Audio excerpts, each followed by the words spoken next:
got a pulled pork for us this week, TK? I do. I have AGL to talk about. Oh my God, this should be interesting. Oh, okay. Wow, with the whole, what's his face? Double bay Atlassian, Jesus, double bay Jesus. according My to old Joe friend, Aston. Mr. Cannon Brooks, slept Yeah. on his lounge. I have. All right. Well, off you Someone go else then. did too because he got divorced last year.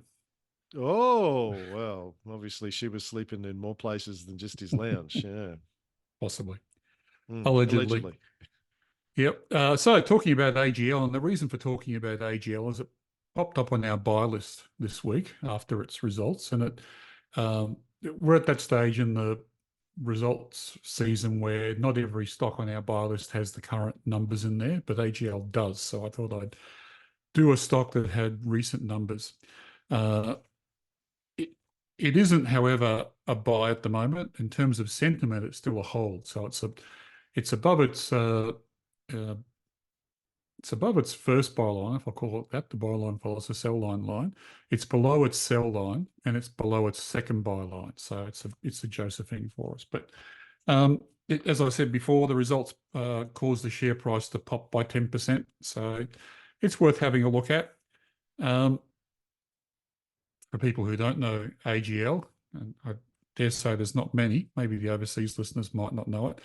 It's AGL Energy is the full name for it. It's an integrated energy provider. And in this case, integrated means it produces power through generators, both thermal, coal powered, but also renewable generators. And it also then sells electricity and gas to retail customers and large businesses. And they also have some adjacent businesses selling broadband, mobile spectrum, and solar type products, solar panels for your home and batteries, etc. They also have a division which trades electricity prices and power contracts and hedges their own power prices, basically both to manage the price of the power that they generate, but also to make sure that they are compliant with the government regulations and obligations on baseload energy and the like in Australia, and also to recirculate the renewable loads from rooftop solar, as an example. They invest in other renewable companies, and they have stakes in companies like ACTU, AGL Retail Partners, Tilt Renewables, and Energy Impact Partners Europe. I guess what you were alluding to before, in May 2022, AGL proposed to demerge the coal power generation business from the retailing division. This plan required a 75% vote of shareholders, which was thwarted when Mike Cannon-Brookes bought 11% of the company. I think he did that in partnership with Brookfield. In March, before that particular vote in May 2022, Cannon-Brookes also tried to buy AGL in partnership with Brookfield, and he offered $5.5 billion, which was rebuffed by the board. So he still has a 10% stake in the company, and he has been able to nominate 4 board members to the board. He doesn't sit as a director himself, but he has 4 nominees on the board, and his agenda is all about getting out of the coal-powered fire stations earlier than what he thought AGL would do by them left to their own devices, and certainly before it would happen if they demerge those coal-powered fire stations. So that's the kind of corporate history background for it. It's recent history. So the stock price rose 10% when it reported its results. It swung to a profit of some $576 million in the last half, and it lost $1.1 billion in the first half of 2023, so it was quite a big swing. They reported that higher electricity bills, better reliability at the 2 remaining coal power stations, and lower coal expenses were the main drivers of profitability. And that was as I said before, I think that might start to cause some kind of government focus on their the industry going forward. But nothing's happening at the moment, but it is a risk, I think. They also reported that rising prices come with an increase in bad debts, and that makes sense because AGL doesn't do any sort of credit checking on customers before they take out contracts with AGL for supply. So it's different to a bank, which does a credit check before loaning you a mortgage or a credit card, for example. So it is really the fact that the bad debts are increasing is also highlighting this fact that they are making profits against the backdrop of increasing stressed consumers, and it may attract political consideration and political attention. So there's that. To put AGL and its size into perspective, it's the number 2 player in Australia in the energy market. Origin has about 27% market share. AGL has about 22.5%, and Energy Australia about just under 15%. And then there's a lot of other small retailers operating in the space. So it's a very large company. It's got an interesting history, which I'll run through. I always find this interesting myself. They go back to 1837, when the Australian Gas Light Company was created by an act of the New South Wales Parliament. And in 1841, AGL lit the first gas lamp in Sydney. And Wow. yeah, in the 1850s, soon after that, AGL had enough gas lights in the city to be able to power the first late night shopping in Sydney. In 1857, AGL introduced gas purification, making gas safe to use in homes, and they started connecting up homes to the gas supply. And in 1871, AGL became the second company to list on the Sydney Stock Exchange. So it went from being government-owned to being the second company to list way back in 1871. In the 1890s, gas stoves were available to be sold or rented in Australia for the first time. A lot didn't change in the next sort of 80 odd years. The big sort of highlight for me after that was in 1976, when natural gas was introduced into Sydney via a pipeline from South Australia. And that was a big change. That was a big change when I was a kid, that natural gas through direct pipelines from reserves in Australia started to be fed into homes. And natural gas was important, of course, because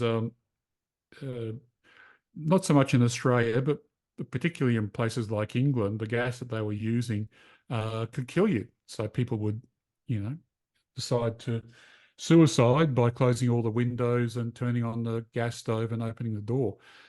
Whereas natural gas eliminated that kind of problem from homes.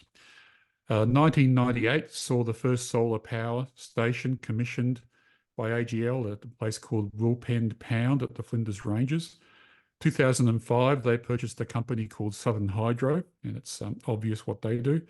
2006, the company AGL merged with Alinta to become AGL Energy. And in 2009, they opened the Bogong Hydro Station, which operates in Victoria. 2012, they acquired the Loy Yang A power station and the adjacent Loy Yang coal mine. 2013, the largest wind farm in the Southern Hemisphere opened. It's called MacArthur Wind Farm, and it's 50% owned by AGL. 2014, AGL bought Bayswater and Liddell power stations in New South Wales, both coal-powered. And since that time, they've had many other purchases and acquisitions, particularly in renewable and gas, including the Newcastle gas storage facility, Nyngan and Broken Hill solar plants, Barker Inlet Power Station in South Australia, and the Silverton and Cooper's Gap wind farms. So quite a storied history. I guess a history of innovation, or oftentimes the first company to do things in Australia, whether it was lighting lights or bringing natural gas to homes or getting big into renewables. So That's a big thing for them.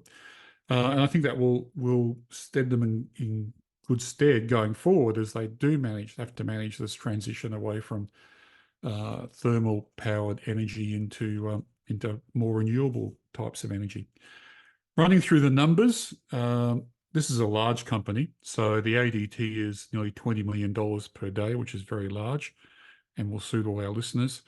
The share price I'm doing the analysis at is $8.63, and that price is more than IV1 but less than IV2. IV1 being 659, IV2 being 1072. But the 863, their share price is less than the consensus target. This company's got a good yield of 5.68%, but not quite high enough to score with us. We need it to be above 6.8, which is the current average mortgage rate. Stock Doctor Financial Health is strong and recovering, and we certainly like recovering companies, so we scored an extra point for that, for having a recovering trend.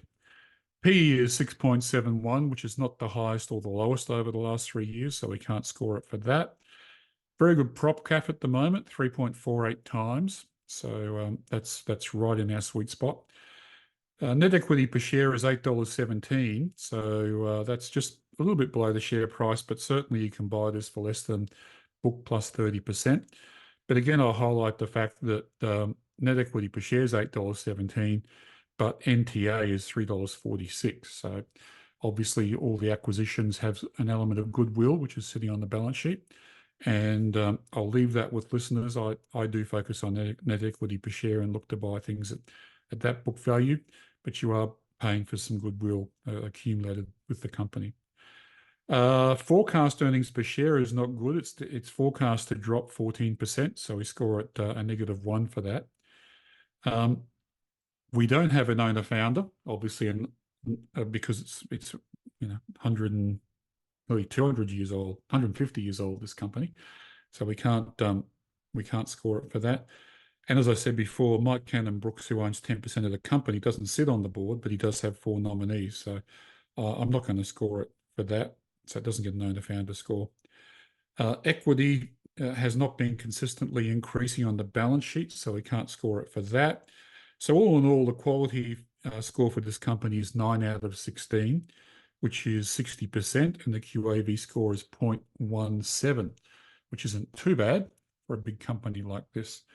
If I can run through some risks that I see, and I guess some positives for it, I think the risk that I spoke about before has to be called out, that there could be a government focus on the profitability of this company if the government feels that it has been putting up its electricity bills higher than what it should, given the government's focused on the cost of living.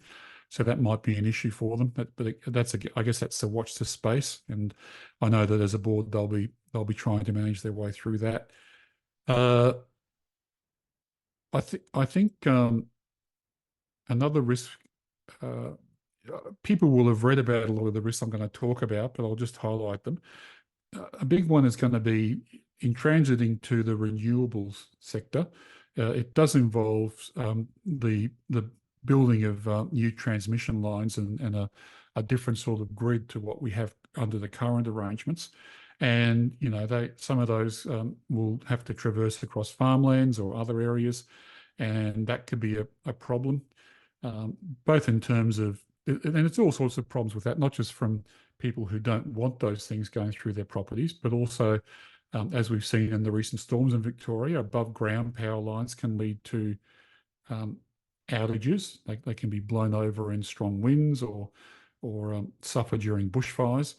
And but that is still the cheapest way of doing it, rather than putting the lines underground. But if companies like this are forced to foot the bill for underground power lines, and that's going to be a huge cost and a huge headwind for them to try and get over. Likewise with wind farms, not just with transmission lines, but there is resistance to wind farms, both onshore and offshore. So that's something that has to be managed through. It's not hard to imagine how difficult it must be trying to manage the base load management and profitability in this transition period, where they're obliged to take output from solar panels on people's roofs, and put that into the grid and try and keep their coal-fired power stations operating profitably, and ramping them up and ramping them down to take into account what's going on with the solar panels. So that's a very difficult transition for them. Victoria, the state of Victoria recently banned gas from being put into new homes as their way of trying to fight climate change. So there could be limits on the gas market for this company going forward, and people will have their own opinions about whether that's good or bad, but it's happening, so we have to take it into account. And then there's the internal risk on the board. If there are 4 directors pushing for the closure of coal plants early, that will be an issue the company will have to manage, solving for that whilst maintaining profit for shareholders. So a few things going on there. I guess on the positive sides, they're a very large company with a number 2 player market share. So that's got to count for something and give them sort of financial strength to be able to resist times when halves when they may not make money. And as I said before, they do have a culture of engineering and innovation, and that's got to help them when they're transiting to renewables, because oftentimes these things are solving from first principles. So that's got to count for them as well. And they have been, without the pushing of Mike Cannon-Brookes, already been getting into renewables, and they have been a pioneer of batteries and virtual batteries in Australia as well, for example. So they know a fair bit about renewables and the strengths and weaknesses of that. So, yeah, that's AGL. It's on the buy list, not quite a buy yet for sentiment, but people who need ADT stocks could have a look at it. Thank you, Tony. Did you say that natural gas isn't a risk for suffocation? I didn't think so. Was it LPG that's not, or is it natural gas? I can't remember which one. I did say Well, natural gas wasn't, so you're saying it is. oh, look, I'm definitely, unlike every other topic, I'm not an expert on this. My understanding was it was methane, and it is a risk for suffocation if you don't have the right ventilation, et cetera, et cetera. Okay.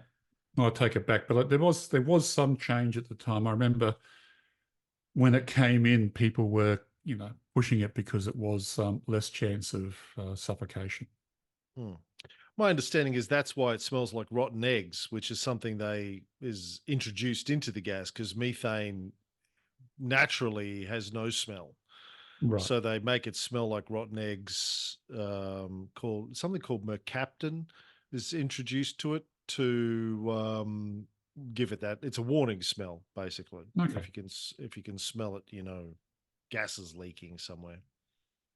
Chrissy's got a good story. When she was young, late teens, 19, 20, she was working for a hotel, like an accommodation hotel in Cedar City in Utah, her hometown, on reception, and started getting headaches and realized that there was a gas leak in the building, Mm-hmm. and spoke to the manager about it several times, and nothing got done. So she ended up going to, I don't know, the government health safety ombudsman, whatever they call it over there, and filing a complaint that they were putting their employees at risk, and got him into a lot of trouble for not addressing this. It was like she was having headaches and other stuff for her as well from this gas that Wow. was pumped in, and they were just like, shut up, get back to work.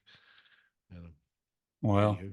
And I'm just trying to remember what the gas was too, but in Canada, when we lived there, unfortunately, you would hear about people who had gone out into the snow and were staying in an old cabin, and they had an old style heater in there, and they died during the night from methane poisoning. Mm, mm. It's kind of amazing to me that we're still Mm. using so much gas in 2024. Like it just seems like such a primitive pre-20th century technology. You talk about gaslighting and that kind of stuff. Mm. Now, if somebody's gaslighting you, it's a bad thing. Back then, it was state-of-the-art technology. Now it's Yeah. it's considered morally, ethically dubious. Anywho, thank you for that. Moving right along.